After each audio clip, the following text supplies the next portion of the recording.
My name's Lazybed, and I've been a fight fan for over 30 years. As an accidental industry insider, I've become a staple in the chat rooms of some of your favorite podcasts. I'm Danger Mouse, an Englishman by blood, a Yorkshireman by the grace of God, a dedicated, devoted, and often sleep-deprived casual fan who once upon a time did earn a black belt in Japanese Jiu-Jitsu. And my name is Austin, aka No Special, a former wrestler with a knack for all things grappling, who's not afraid of a fiery take or ruffling some feathers. Together, we combine our individual expertise to dive deep into the current events and ongoings in the world of mixed martial arts, the big and the small. This is the Weekend Roundup.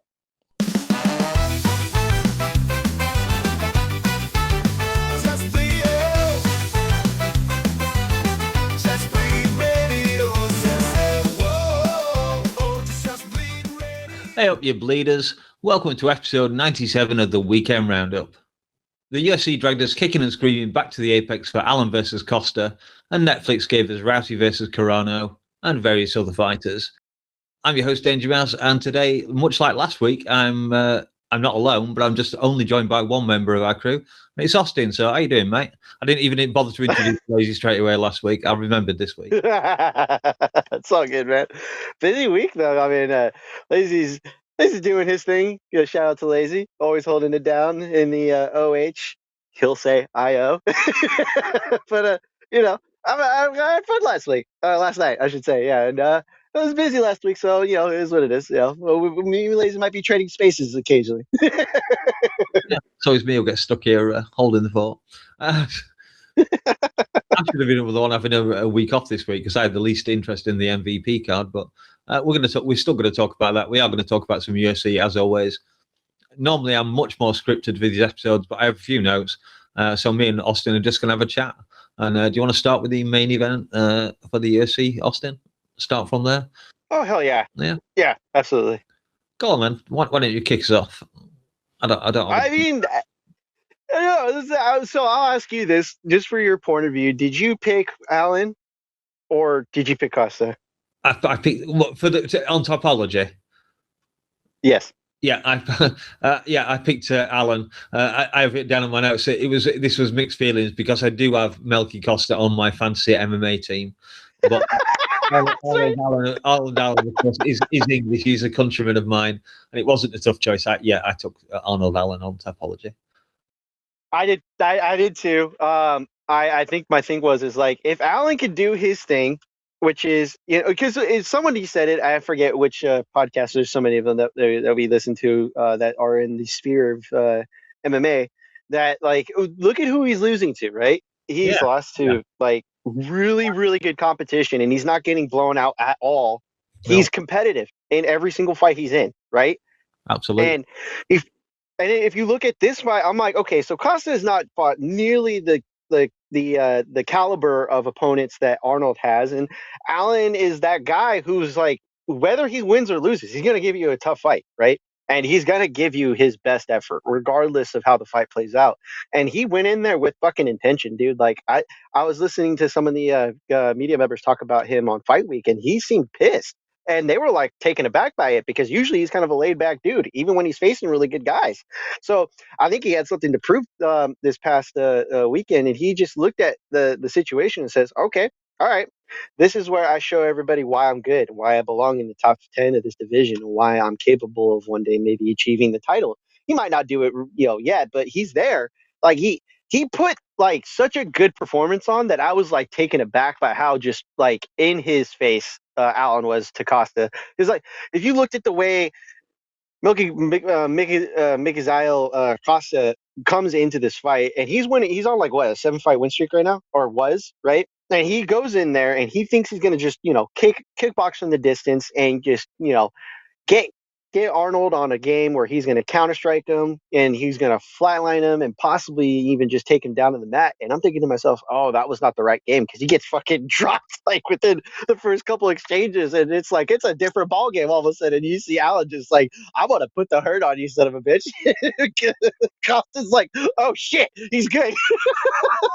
Because like there's a moment where he kind of plays into the grappling game, which I thought was not necessarily the best game plan from Arnold, but like you can see he knew what he was doing. He might have gotten overzealous in some spaces and given up some positional where he probably could have landed a little bit better ground and pound. And I mean, throughout the entirety of the 5 rounds, I think he drops him, I think 3, possibly 4 times, but he maintains his pressure without overcommitting on following up on the finish, which was, I think, a very wise decision, because then it just gives him more opportunity to actually set up more counters when he gets back up and not blow his gas tank and possibly get into a worse scrap because of it, because he was measured but definitely landing with intention. It's usually hard to do against a guy who likes to kickbox from the outside, especially a guy who has a decent grappling awareness like Costa does.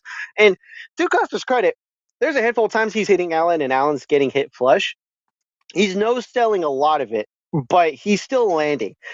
And that's the thing I think you kind of remember, that Arnold is not afraid to get hit, but Costa is also like willing to engage with the stand up, and probably to his detriment too, because every time he got hit, it landed and you can see it affect him, right? Arnold's not the biggest heavy striker in the world, but when he lands, you can tell. Yeah. He put on such a great performance that I was like, this guy, if he doesn't get a performance bonus because of that's a fucking robbery. But he looked fucking good, and I can't wait to see him fucking get another fight against another top 10 guy. Fuck it. I've got bad news, Austin. He was in fact robbed then, because he did not get a performance bonus. Oh, that's bullshit, dude. God, oh, that's wrong. He fucking looked good. Yeah. I was hoping to get a fight of the night bonus, because that would have got me extra money on Melquizael Costa in the fantasy league. That's fair. 5 points is 5 points, right? Well, actually, that's for Dave. Yeah, I'd completely forgotten that Dave has Melquizael Costa in our draft. So yeah, 5 points. That's right. Makes no change to the positioning of the draft. You won't be surprised to hear. This was fair. It was a really, really fun fight. I really wanted to call it a veteran performance, and I guess it was in some ways. But when I went back and checked the records, Melky actually has more fights than Arnold Allen. But I guess Allen has more UFC experience, and certainly more experience with main events in the UFC, because he's been in a couple, I think. And then all but one judge giving him it 50-45. Just the one guy giving it 49-46. I didn't check who it was, and I was quite surprised by that, because I half watched it. I tried to avoid the results today because I didn't see the card live last night, but I couldn't avoid seeing the main event result. I managed to avoid the rest of this the main card, but just not the main event. So I knew what the result was going to be, so I didn't watch it with the eye of a judge as such. And but yeah, Allen looks very pleasantly surprised. In fact, he said it in his post-fight speech. It was like, "Thank fuck for that. I've been robbed so many fucking times on these split decisions and stuff." And yeah, to get this one as a clean sweep was very nice. He really did show his style. I know he's not the best boxer in the UFC in his weight class. He's not the best wrestler in his weight class. Probably not the best at BJJ, but he's pretty damn good in all areas. He's a very well-rounded fighter. And I thought a few funny moments I noted down in round 2, when he had Costa down on the floor and Allen was just kind of moseying backwards and forwards, stepping between his legs, blasting a kick every now and again at Costa's thighs or calf, whatever he could see. And he just slowly plodded away. I was half waiting for the ref to step in and say, "Shall I stand this up?" And Allen just kept it going long enough, and then Costa eventually scrambled his way back to his feet. But I was laughing my head off at that, because it was just like square dancing or something. I don't know what the fuck he was doing there. And then round 3, there was the eye poke, which when they showed it on camera, it did look like a little bit of an eye poke, but the ref didn't see it, didn't say anything about it. Costa tried to claim it, and Arnold Allen went, "Referee hasn't stopped it. Eat this, motherfucker," and just came in blasting. So yeah, that was thing. And then, of course, in round 5, there was the twister attempt by Arnold Allen, which would have been hilarious if he got that. So yeah, a pretty enjoyable fight all in all. Like I said, I already knew the results, so that takes something away from watching fights, I find. But yeah, but there's still a very great performance, and like that's it. He's not old. That's the thing. I think that people forget, like, Allen's like still young comparatively in this division. So it's just a reminder that he's still a good fighter in this division, considerably. Yeah, for sure. All right, let's go on to the co-main then. Featherweight, Du Hoi Choi versus Daniel Santos. Absolute brawl. It was kind of technical, but it was still a brawl. Somebody on X commented and said it was like somebody playing a game on a PlayStation or whatever, and they were just button smashing, which and Santos was certainly throwing absolutely everything he had, including some really good dirty boxing in that first round, certainly. He roughed Choi up, cut him across the top of his nose, I think it was. And then in round 2, Choi came out, and his jab was just so on point. It was like he just could not miss with it. And yet again, it's another fight that we've seen the advantage of having a great jab in MMA. It's that often ignored weapon, and it's been so important, I think, in the last 3 main and co-mains. Not sure Arnold Allen made much use of it, but probably did a little bit. Anyway, the jab was what caused the fight-ending sequence, which was a right hand to the body, and then as Santos curled away, Choi just blasted his liver with a left hook, and that's my favorite way. That is my favorite way to see a fight end. It's a shame it was against my pick, but I still loved it. And there's certainly a lot more. I loved it certainly a lot more than poor old Santos, because he was down for quite some time. That one must have really hurt. Oh yeah. Yeah, fun little fight for the 1 and a bit rounds it lasted. And I don't, like I said, I didn't take a lot of notes. We're just going to try and skim through some stuff fairly fast today. So, Austin, what do you want to say on this one? All right, well, to your point, man, it was just like, I wouldn't call Du Hoi Choi a veteran, but he looked like a veteran out there. Just like, hey, I'm going to let this little young whippersnapper come at me, to throw everything but the kitchen sink at me, and just, almost nearly kind of just absorb like every single strike Santos was throwing at him. You could tell the size difference was there, but it was funny to me. It was just like Santos just is like, the only way I'm going to win is by killing him in the first round. And then Choi's out there just like he almost kind of looked like he was fighting his like little brother or cousin, because like the size difference was kind of like a little noticeable. But it was funny because he's just like accepting the fight that Santos is throwing at him, and he's just willingly eating a lot of the strikes. It was kind of like, oh shit, like I think I was talking to Daz about it. He's like, oh yeah, no, I don't know if I picked the right guy, because if you watch it, he's just literally throwing everything, like you said. He's just like you said, button mashing, right? And he's just like throwing spinning wheel kicks, fucking throwing hammer, like everything he could throw in the first round he threw, and then he like gassed immediately in the second. Yeah. It was a tale of 2 fights, because Du Hoi Choi came back, and like you said, he's like, all right, my turn, jab, jab, jab, jab, body, jab, jab, jab. Right? It was just like, oh no, yeah, he's done. Choi knew what he was dealing with, and he just like was like, okay, I'm cool with this, and then just like, you know what, I'll finish it here. It's fine. We don't need to go to a third round, because he hit him, and he was just like, oh, okay. Santos felt it, and like Santos would hit him in the first round, and it was still like, Santos would get hit in the first round, and he just kind of played off. The second round, he had nothing but like just bad reactions and just like winging punches badly, and then getting countered immediately or getting stiffed with the jab, and then that, like you said, that body shot shows up, and all of a sudden it's like, oh yeah, no, he was dead tired. You can't really hide that. And it's funny too, because Choi was one of these guys who was like a prospect, and then went away for a couple of years, and then came back, and now he's, he kind of looks like he's like a veteran. I'm going to accept where I'm at in this division, and I'm going to still put on performances. And if you give me guys that are below my level, I'm going to finish them. And this just proves the point. Now I think this is 3 in a row for him now. Hey, not a bad run. Not a bad run. Yeah. I didn't really know who to pick on this one. I think Santos was favourite, so I went with him. Fair. There you go. My dirty secret, I generally bet on favourites. It works. I don't bet, but Oh, no, you don't say. So, yeah. Speaking of favourites, though, I think my man from the draft was the favourite in this next fight, at bantamweight, Malcolm Wellmaker versus Juan Diaz. I'm sure there's a bit in A Fistful of Dollars. Juan Diaz tolls the bell, which he certainly fucking did in this case for Wellmaker. Draft implications on this one. I put this, from what little notes I wrote today, I put draft implications. I seriously thought of dropping Wellmaker and taking Christian Leroy Duncan from my reserve for the draft. Should I have? And obviously, having watched the fight, obviously I fucking well should have. But oh well, 5 points is 5 points. Yeah, round one. Wellmaker did do very well. He was working the body with kicks. I think he left welts across Diaz's ribs. And then at the end of round 2, there was that potential illegal knee strike where the knee more hit the body, but the knee may have come up off it afterwards, and certainly the thigh connected with Wellmaker's head. So it was debatable. Was that should that have been a foul or wasn't it?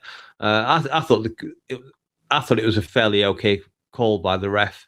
Daniel Cormier did not agree. He really wanted, I think, to see some action from it, because no matter whether that knee hit on target or not, there was still some, progression from the blow up towards the head, either from the thigh or the knee itself.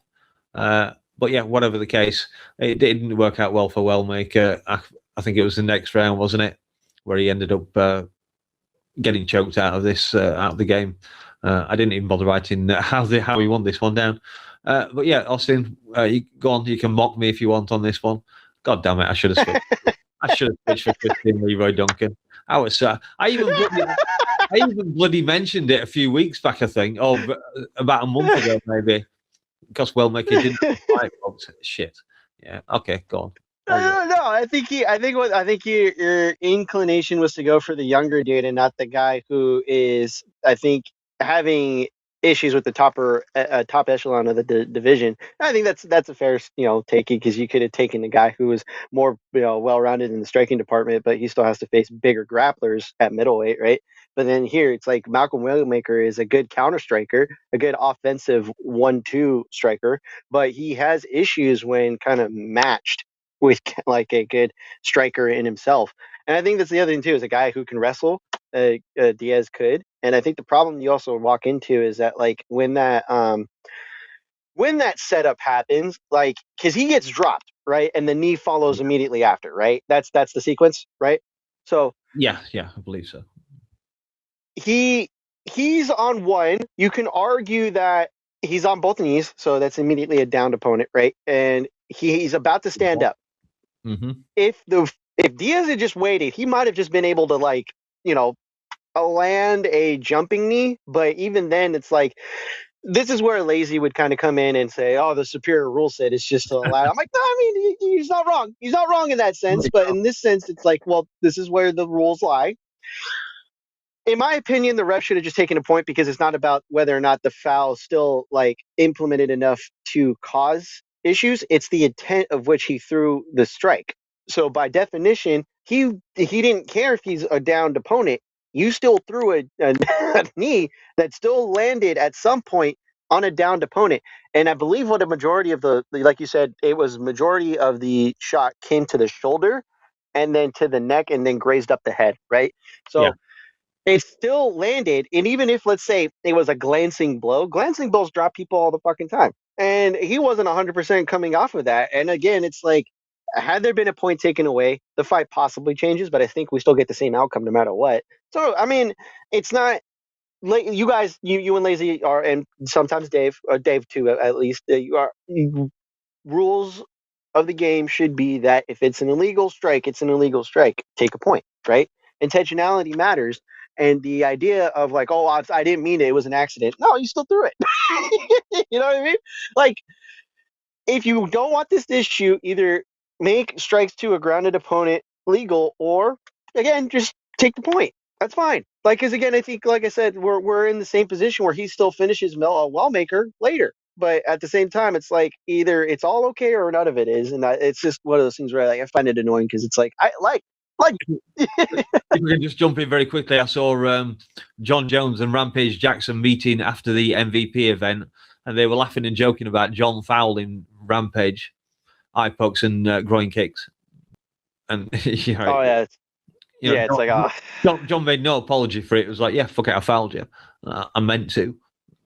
So yeah, exactly. The thing is, the tensions. Come on, man, what are we doing here? So you really can't. Yeah, you can't. You just cannot read someone's mind and tell whether they were intending to foul someone or not. We've had the offside. We've had the offside rule before. You either are offside or you're not fucking offside. And if you are, We went back and forth on that one. I remember. yeah. It's a perfectly fine analogy, I think. Shall we go? Yeah, we're good. Yeah. All right. Which do we want to bother with? Bukowskis and Edwards. It was only a a decision, wasn't it? A split decision, or maybe I don't know the results. Did you see that? Did you see that as a split decision? I thought Bukowskis kind of won majority of the fight, but Yeah. I didn't think it was like Yeah, I thought he won the first 2 rounds, if I remember rightly. Sorry, I found the actual card. It was a good bounce back. That's it. That's all it is. It's like everyone you can do. Was it Edwards who missed weight? I didn't check which one of the fat bastards missed weight. I can't see it being Modestus. I think he's quite professional. I think it might have been Edwards, only because I think it was a shorter notice, if I'm not mistaken. Oh yeah. He was supposed to fight someone else. More money for me on my fantasy MMA team anyway. I have. Nonetheless, bantamweight. Bernardo Sapage defeated Timothy Kawamba. Submission rear naked choke. 2 minute second round. 2:25. What do you think of that one, Austin? Well, I think I said it in the chat when this fight was happening. Is like I remember Sopai getting fucking murdered via flying knees at the end of this fight. The last time that he actually seemed like a I think it was against Lope Dog, right? Lope Dog. Yes. The flying knee that killed him was one of the most standing things I remember about him, and I think that says a lot. But he looked good. He looked like a guy capable. He looked like he was, confident in himself, and he seemed like he wasn't fighting the best guy in there, but I think he was, he seemed confident in his striking, seemed competent because he dropped him. And I think that's the thing. I think competition levels are fine now for him. He doesn't seem to be venturing up too far up the rankings or up the division. So he's like on a little streak, I think, if I'm not mistaken, too. So he looked good. I enjoyed it, especially that finish, because he just looked like he was just like dead set. I'm like, I'm not going to let you leave this round. That was it, So you look confident. Like if you're going to say anything about a young guy in this bantamweight division, confidence is key. And if he's out there putting on a decent performance against a lower level guy and he's finishing him, that says a lot. That's good. Good for him, because like I said, if your lasting memory of a fighter is when they got brutally finished, it's harder for that fighter to get ahead, And I think that's the thing, is that he's learning to be more of a better fighter for this division, and I think Lope Dog leaving also helps him. Yeah, I didn't remember that fight, to be honest. But then again, I hardly ever remember fights, so it's not a surprise. I thought it was going to be all over. There's a lot of them. Yeah, exactly. There's a lot of them. Especially prelims and early prelims. But yeah. I thought it looked like Sabaj was going to get it in the first round, because he jumped on Kawamba's back and it almost had a show. Couldn't quite get that. Turned it into a neck crank. And there was about 10 seconds to go, and the look on Kawamba's face in those final couple of seconds. I'm going to have to see if Dave can get a screenshot of it for me, because it looks very memeable. I'll tell you now. His eyes were bulging out of his head. He looked absolutely horrified. It was like, oh shit, am I going to survive here? Am I going to pass out? Oh god, the look of fear. Yeah. Am I about to die? No. There comes the buzzer. Didn't help someone else, if I remember rightly, but we might get to that one later. And then second, yeah. And Sapage, though, another wicked jab. That was his main punching weapon, I think, in this fight, until we get to a little bit later. But Kawamba was showing some really nice Muay Thai skills. He was throwing combos, punch, kick, finishing everything with a kick, which is a sign of somebody who's pretty confident in their striking, I believe. And but then he got I think was it the second round, started with a nut shot, and Yep. And then Sapage took about 45 seconds, recovered, stepped in the exchange for a little tiny bit, and Sapage just slipped a punch, and then he countered with everybody's favorite, that left hook, and he just dropped Kawamba, and then he jumped on top of him and started absolute barrage, ground and pound, and I was like, you could hear the commentary going like, are they going to stop this? Are they going to stop this? And the referee was looking and beating down him. And the canvas is turning bright red underneath him. And it's like, is he going to stop it? And then if he didn't stop it, And of course, he managed to get away from the barrage of punches, but that meant giving up his back, which in turn meant giving up his neck, and it's rear naked choke time. And Savage was like, "Yep, I had to finish in there because my arms were fucked after doing all that. I couldn't let him get back." Oh yeah, yeah, but yeah, wicked finish. Wicked finish. I forgot about that because like there was a moment where I was like, I don't remember if that's the one because I'm kind of blending the two cards together, but it was funny because I think everybody in the chat were like, stop it. Yeah, it was a stop the fight moment, yeah, for sure. Everybody universally yelling at the TV, stop the fight. That was such a meme.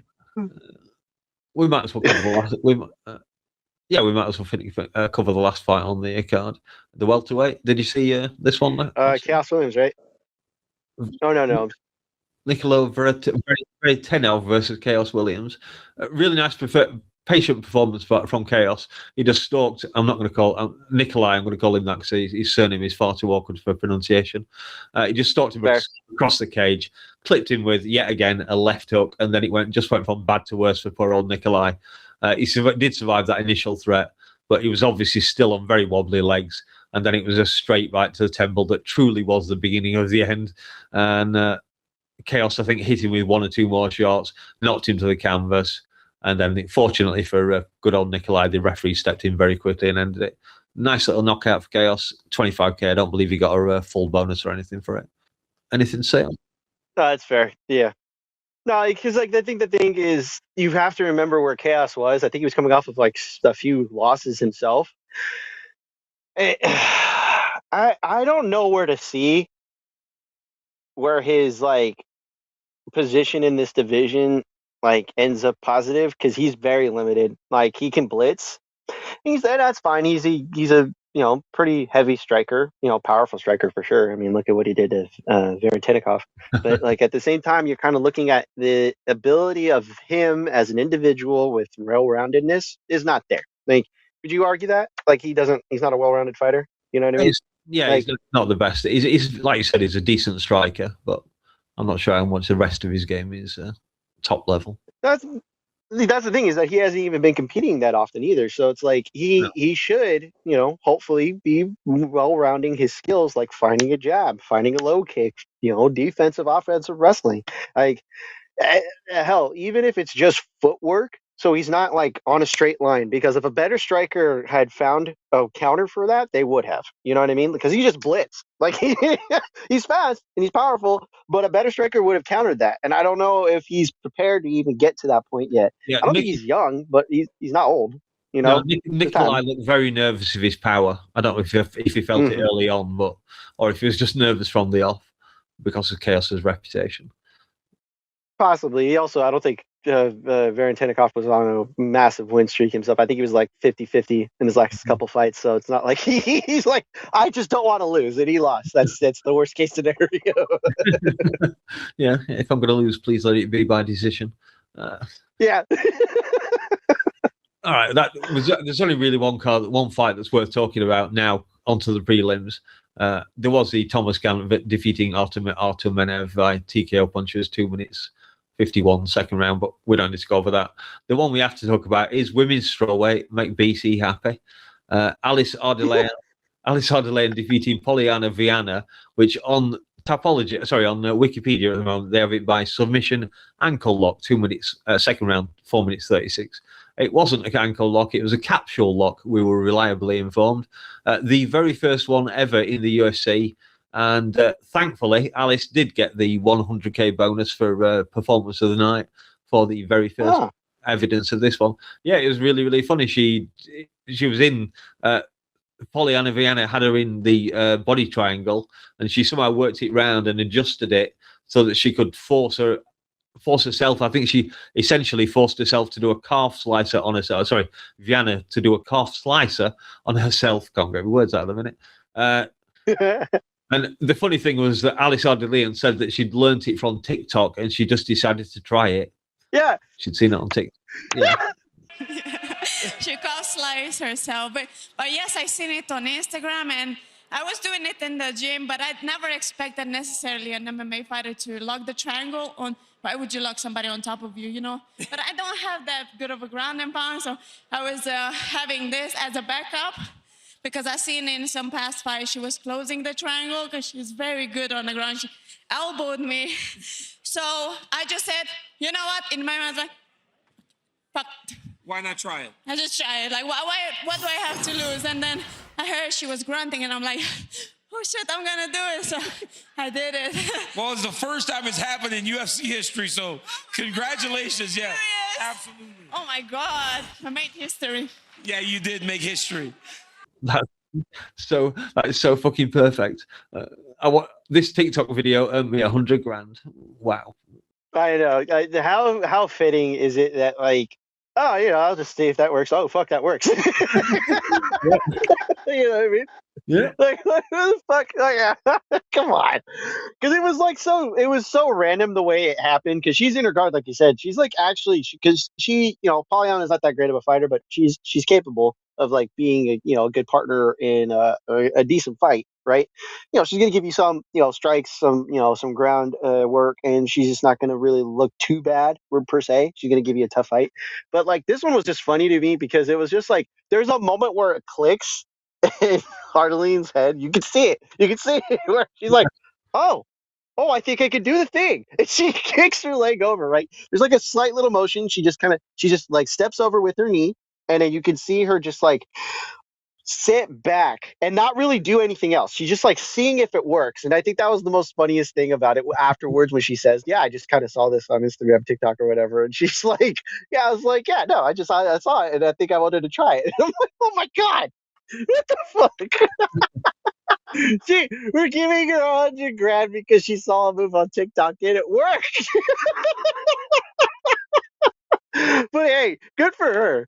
Yeah, let's see how long it is before anybody does a body triangle from bottom position again. I think that was the problem too. Is that if you looked at the way she was holding it, it was pretty tight. Like she wasn't trying to let us get out of it. She was holding on for it for like a purpose, like because she was landing strikes from the bottom, right? Sure. The problem is that you also lock the person in place if they find position, and you're putting yourself in a disadvantage if you're not throwing enough strikes and you're not able to land said strikes because your opponent is sitting upwards with the ability to kind of avoid a decent amount of the damage. So she's already at a disadvantage from the position. It was that's what we would call poor fight IQ, correct? So I don't know. Yeah, I guess so, yeah. So yeah, Tapology. The Hawaiian Tsunami is back on top. Daz Riccio, 9 correct, 615 points. In second place, you won't believe it, Austin. It's Bonnie Bloody us. Both of us 500 points. Second. You got more fights right, but I did better on the other results. I got a perfect. You didn't. That's fair. Yeah, and then I know third place doesn't technically exist, but it would have been. It is Nemo is in fourth place with 490. So, well done us, well done Daz Riccio, and well done Nemo. Although Daz Riccio did get torched in the Morning Combat League, so but that's a different. Sorry for bringing that up, Daz. Sorry, not sorry. Sorry, not sorry. All right, I guess we should. Shall we rate the card now? Now that I've done the Tapology? Do you have a well, yeah. Yeah.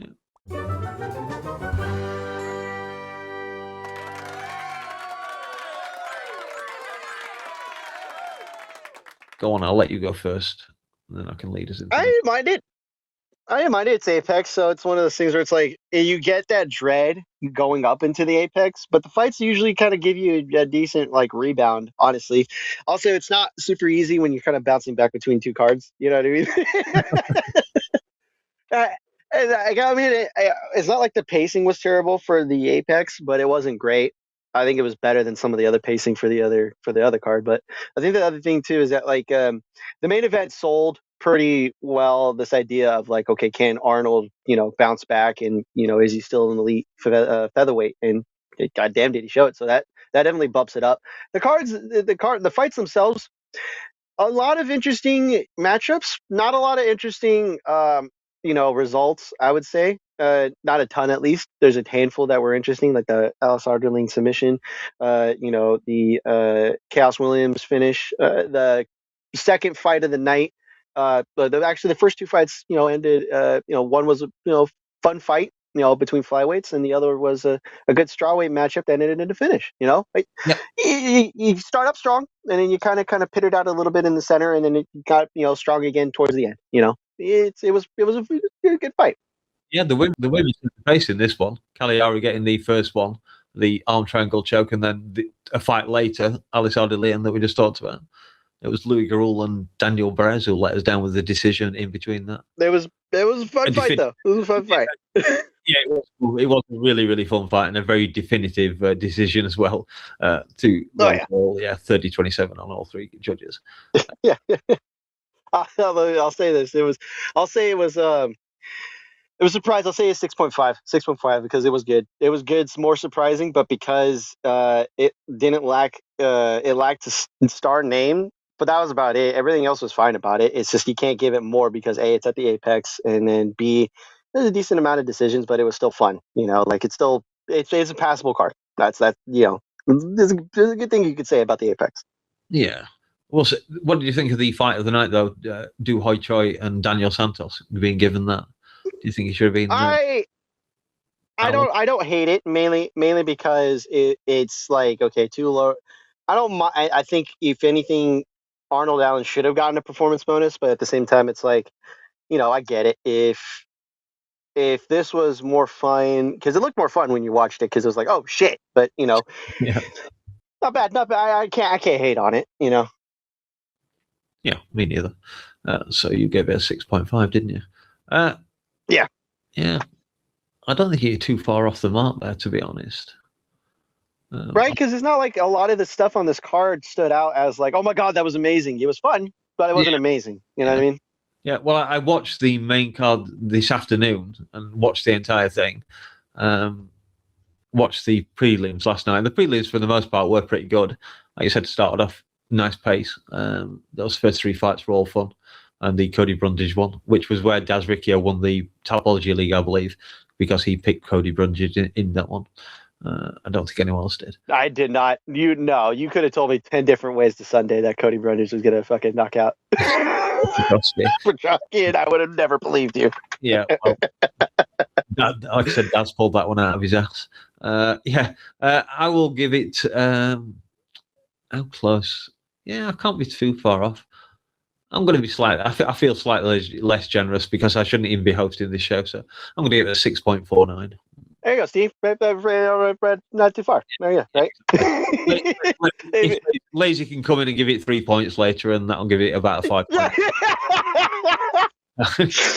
To the Apex. I didn't like any of the fights except the main, and even then, I only picked Arnold Allen because I don't like Melquizael Costa. And that's that's it. That's how he would do it, right? That's how he would go about it. No, I can't. No. Yeah. It's Apex, immediate 3 points. Yeah. He's probably going to sing the praises of the MVP card as well, which had a lot of cans knocking out other cans, or very good, very much better fighters knocking out cans from what little I saw of it. I did only see the highlights of it. Apart from the one fight we can talk about from there, I guess we can talk about two. Let's start with the co-main, because we might as well finish with the main because it was so short. Nate Diaz versus Michael Perry. I saw that Nate Diaz had lost this morning. I'm not Nate Diaz's biggest fan. I much prefer his brother. He was a much better fighter. So when I saw he'd lost, I was like, oh, and it finished. Oh shit! How did it happen? And then I ended up watching it, and of course it was just because we had that in the first round. It looked like Perry almost got it done because he landed a body shot to Nate Diaz that you literally saw the wind go oof and flop out of him. I think if Perry had hit one or two more of those straight after it, he might have ended the fight there. Because that was when Nate, I'm calling him after his brother now, was putting a hand on the fence, turning away, and just sticking a leg out to try and stop Perry getting to him. And that might have been the second round, I forget exactly.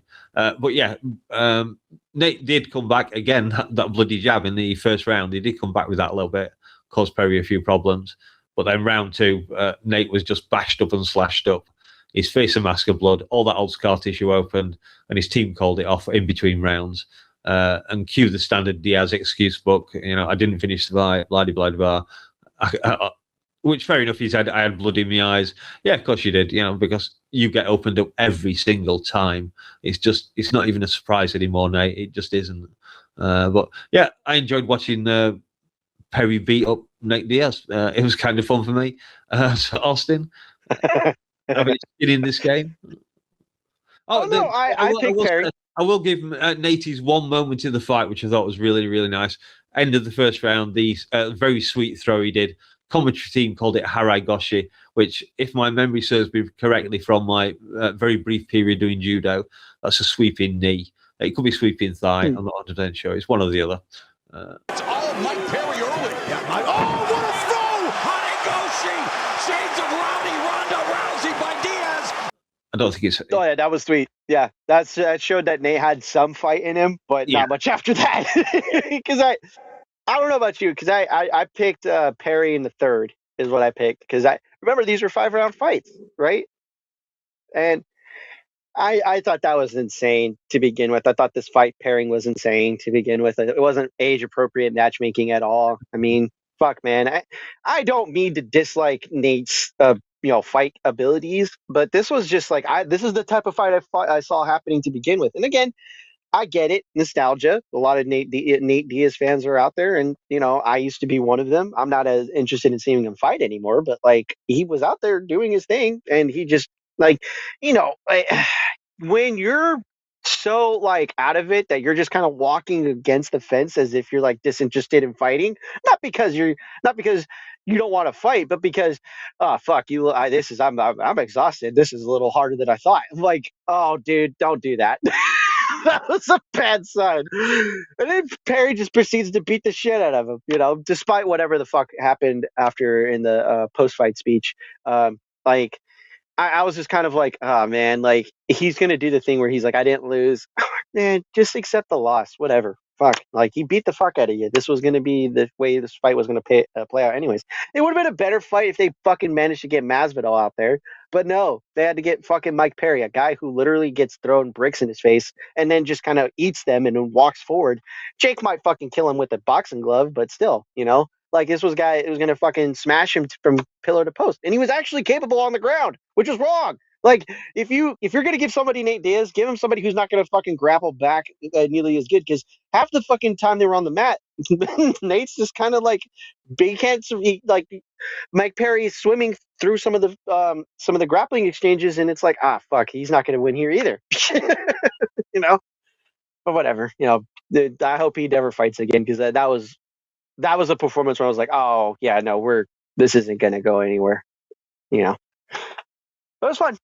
It was fun, I guess. Yeah. Like I said, I didn't mind seeing Nate getting beaten up, but I'm not entirely sure if I saw the full of the main event. But certainly saw the highlights. It didn't really matter either way. They probably did show the entire lot, because it was Ronda Rousey defeating Gina Carano by submission with a favourite, the armbar, which I think everyone knew it was coming. We even saw her rehearsing it before in a open training session, I believe. 17 seconds. I think she did hit Gina once or twice. Gina gave her the arm. She got the armbar. She's very good at that shit. Gina was smiling very shortly afterward. They gave each other a hug. Gina walked away with an estimated just over $1 million. I believe Ronda was supposedly made $2.2 million and was the highest paid person on the card. To Gina Carano looking better. She definitely obviously had to lose some weight for this fight. I heard 100 pounds, which fantastic for her. She looked much better. And these two old girls made a bit of money out of it. Congratulations, ladies. Don't really need to see either of them fight again. Although I did see some people saying that Rousey should fight Cyborg next, and Cyborg making some tweet about it. So Austin, no, she shouldn't fight. She shouldn't fight. Cyborg, I'm sorry. I would agree. What did you think, man? Did you think it was like overhyped? Did you like it? Did you think it was just par for the course, or what? What's your take on it? I didn't stay up to watch that fight. I fell asleep watching the UFC, I believe, or went to bed. I can't remember which. But yeah, it was an okay fight. It went kind of the way I was expecting it to go. I wondered if Ronda might just be nice to Gina and give her, a minute or two on the feet, but she didn't. She showed no mercy. Just jumped in, got the finish.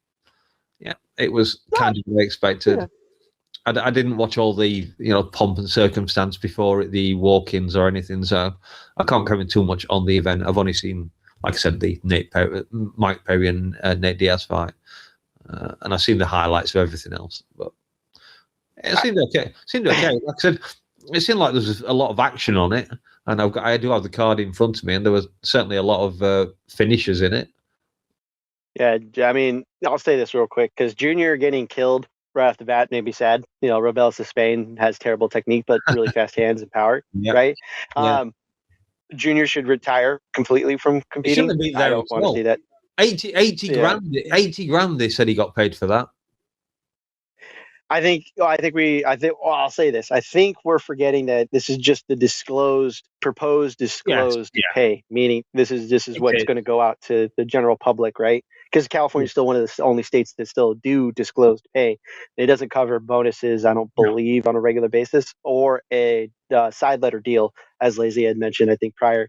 But also sponsorships. I don't think it talks about sponsorships either, because this is just what they get paid by the promotion, and that's specific, and that's fine.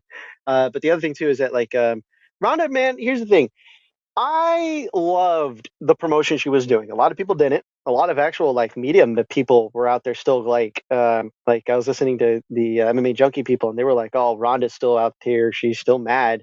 I'm like, "Yeah, but dude, let her do her thing. She's giving me interest in watching the event, right?"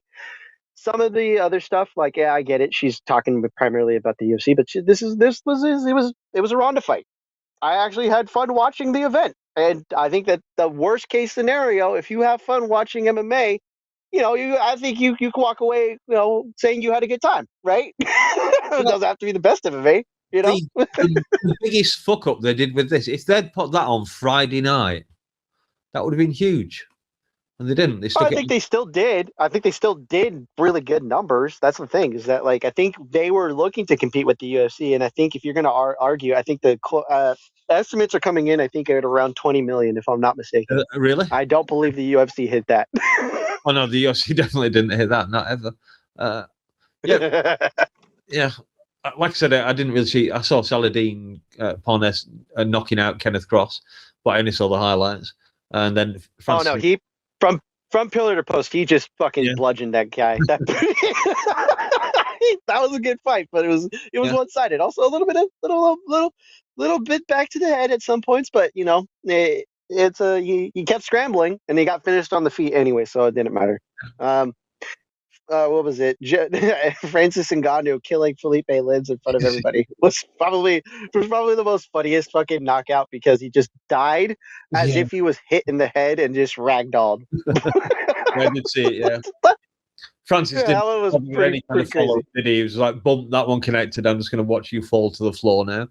Yeah, exactly. And he didn't need to follow up. He was dead immediately, the only thing that makes sense for him is possibly another heavyweight, and then that's the thing. I don't know if they're going to do another event. Hopefully this gives them, because the crowd didn't show up until literally the co-main. You know what I mean? I didn't watch.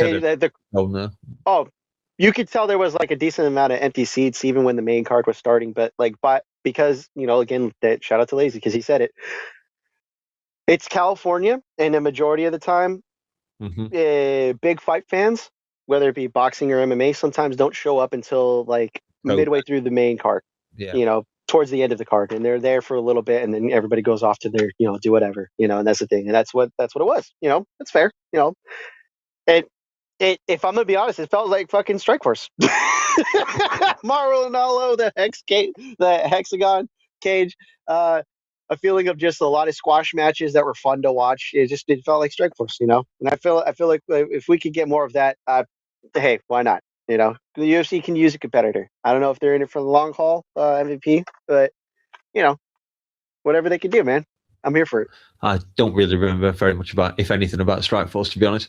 I did think the funny thing, of course, in the before, as the Francis Ngannou walkout was beginning, I believe, Dana White decided to announce that Conor McGregor would be fighting Max Holloway at UFC Fight Week, International Fight Week for the UFC, right in the middle of that walkout. Obviously, a bit of a spy aim by Dana just to blow up Twitter or wherever, all the social media at that moment.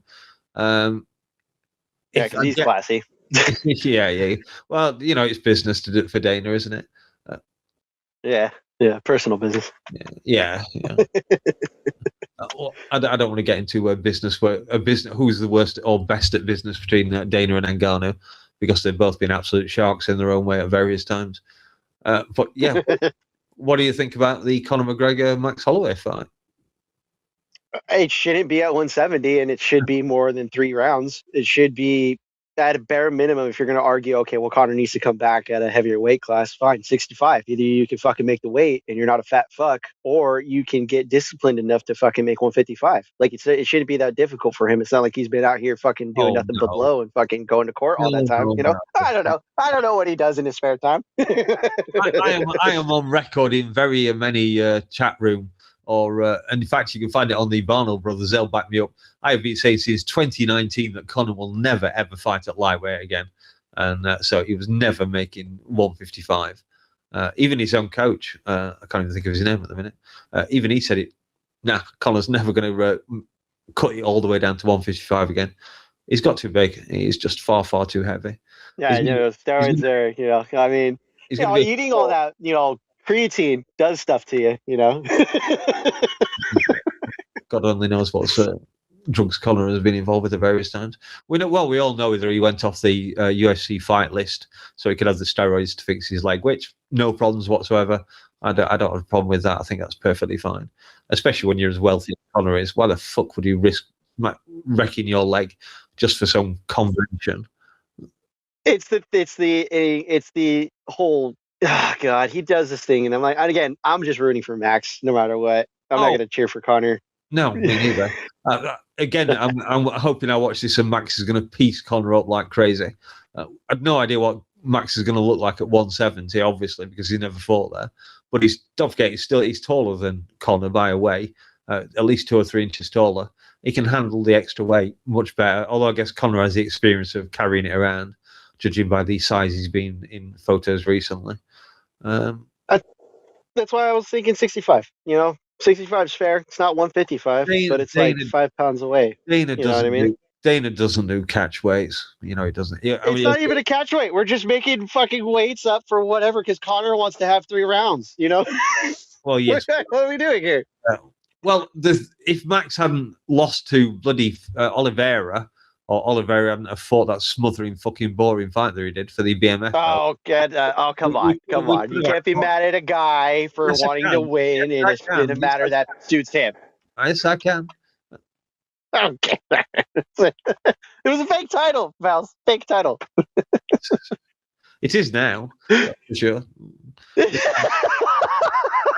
Retire it. But no, like I think that did hurt his negotiating ability because it's like, hey, you couldn't really defend it. He did takedown from somebody who was really good at grappling. Fair. He didn't get submitted, but he didn't really win. That's fine. I think that the fair point would have been just being like, hey, Conor doesn't want to fight more than 7 minutes. Because after that it's like his gas tank goes down to nothing, and then on top of it too, he hasn't fought in forever. I thought you were gonna do, if you're gonna do an easy win for fucking Conor, throw him in there with Masvidal. Masvidal's old. Masvidal's still technically on contract. That's a stand-up fight. It could be at 170. I don't know. But whatever. I think this is good for the UFC. Bad for Conor because again, he also is just like pricing himself out. I think the other thing too is that if they were able to negotiate this appropriately, they remember because when they did the Paramount deal, pay-per-view died. Right, in the U.S. And Conor thrives off of the pay-per-view deal in the U.S. And whatever the pay-per-view deal that he gets outside of the U.S. is not enough. So he probably is looking at like, okay, well, I want this. And the UFC is like, well, we're paying you for this. You don't really get a choice on this, And it sucks because they might have to keep doing that for a bunch of other fighters too. So, might be a good thing or a bad thing, but I don't know. We'll see. I'm excited to see Max get paid. And that's it. Yeah, I think they've been estimating, or I heard someone estimate 30 or 40 million for Conor. to do this fight. Underneath it, you do get a lightweight fight underneath it, though. Paddy Pimblett versus Benoit Saint-Denis. Who do you think is going to win that one? Again, that's Benoit. I don't think Paddy's got it. I don't think it. No. I think that's bad matchmaking, if I'm going to be honest. They should have done BSD and Charles. And Paddy Pimblett versus Hooker. That's fair. That's more appropriate matchmaking. It's going to be a fun fight. I don't think you can guarantee it's going to go either way. You can favor a fighter, but it's not that. It's not like it's not as hardline as Max versus Conor's going to be, in all likelihood. Fair. I forget it was. I think someone said. I think it must have been Jed. It might have been Jed. You know, are you giving him no chance? And he went, "I'll give him 1%. I can't give him no chance because he's Fair. Oh, and from that card, it's good news for my draft team as well, because Luke Riley is fighting Kai Kamaka III, who I seem to remember had a pretty good fight last time. Yeah, he did. I remember that. You know, whatever way it goes, 5 points is 5 points, right? Actually, Luke Riley has a much better record. Hopefully, he can maintain his O. I think he has an O. Hard to tell. He still hasn't got a wiki page. That's a crime. Any other news you want to bring up? I mean, because I don't know. I can't think of anything right now. You got Cody Garbrandt versus Adrian Yanez on there. Robert Whittaker versus Nikita Krylov as the opener. I don't know how I feel about that fight, especially the fact that Bobby Knuckles is going up to 205. I still don't think it's a great situation for him, but whatever. You know, he might. I don't know. I don't know how to think about it, because I don't know what he looks like at 205, and if he's healthier and he's happier there and he performs well against Nikita, okay, fine. But I'm extremely nervous for that one, if I'm to be honest. Hopefully, he comes up like Costa did, Paulo Costa. You know, the pasta man, because he looked very very good. He looked pretty good at light heavyweight. Let's be fair to the guy. I know you hate him. I'm not his biggest fan, but yeah, he certainly looked better at light heavyweight. Hopefully, Robert will look the same. Bobby Knuckles at light heavyweight. Can't wait to see it, to be fair. Yeah. The Pasta's just, he just kind of looked like a wannabe bodybuilder. That's all. I thought he was going to get destroyed in his last fight. I picked against him. Really, really fucking. I did too. But what's his name gave him the fight, so it is what it is. There's no other news that you are interested in? Oh, Gable Stevenson, Elisha Ellison. I was thinking, is he woman beating again? But no, apparently Elisha is a man's name. I mean, it's just it's a setup fight. They should just give him 5 setup fights this year, and he can walk all through them. Exactly. And then we could question whether or not we want to keep talking about him as a positive, outlook for the division. For sure, yeah. I might have to buy him for the fancy MMA team. Oh dear God!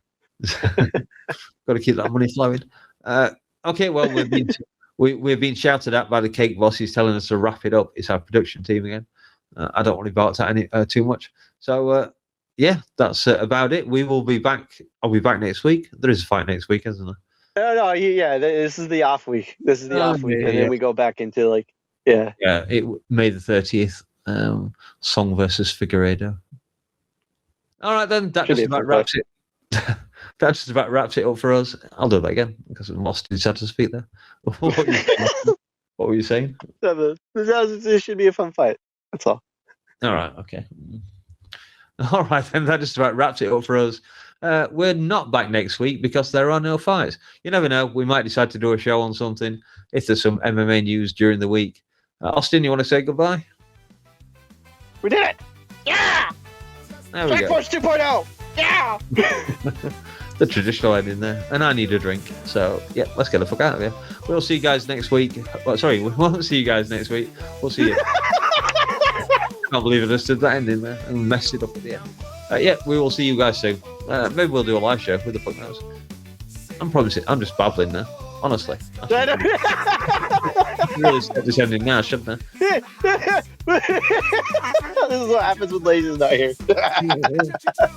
Yeah, again, I should point out I should have been having a nice, relaxing week this week, not hosting. So, we love you, Lacey. We love you.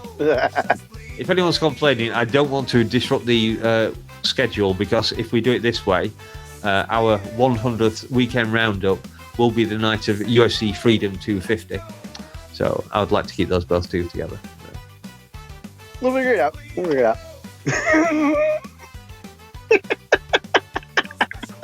I've got a glass. I have a glass of whiskey in my hand and I've barely even sipped it. Honestly, I swear. Yeah. Okay. You've been carrying the show. It's fine. Exactly. Yeah. I'm trying to get to that 1 minute 20. Oh, we've hit the 1 hour mark. Yep. All right. That's it. We're done. We're out of here. Bye. Like, subscribe. Do all that. Put your chair in the corner. Dave's a fucking Put your chair. terrorist. What we can do? No, you can't talk about anything besides UFC. No. No UFC talk either. Okay, fine. So you're trying to save him. Oh, because they can't. Gophers can't see, Dave, so they don't know. What do you mean they can't So, see? They have eyes technically, but they're not. Their eyes aren't necessarily used for seeing per se. This entire conversation caused by an error on my part. I meant gophers, not possums. I got mixed up. God damn it, Mouse.